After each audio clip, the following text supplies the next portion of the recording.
2 John chapter 1 verse 7 to 11.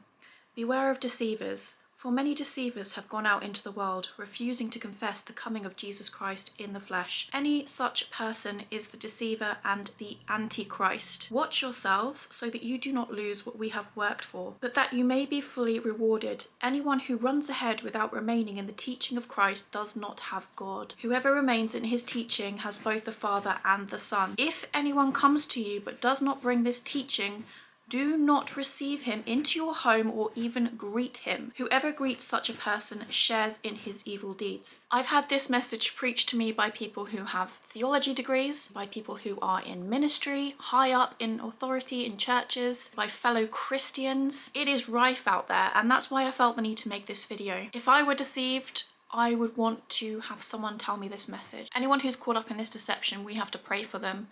But we also have to highlight it. Like Jesus highlighted the Pharisees. Allah, the God of the Quran, and Yahweh are the same God, the God of the Christian Bible. That cannot be, because the God of the Quran deceives people into believing that Jesus the Christ did not come in the flesh from heaven, that Jesus Christ was just a prophet. And the Jewish community believe that their Messiah is still to come, so they don't believe in Jesus Christ.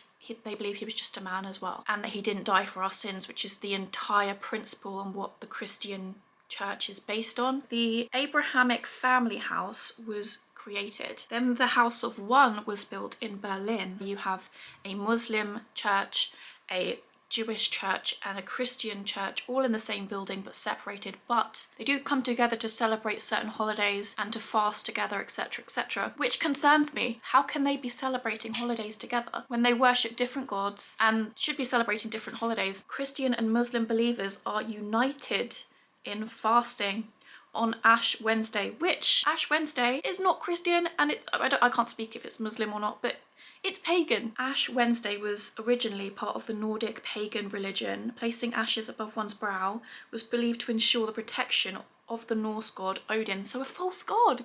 Guys, I know that we've taken a lot of these holidays, pagan holidays, and we've made them our own, but that's something the Bible warns us against. We should not be celebrating these pagan holidays. I'm sorry.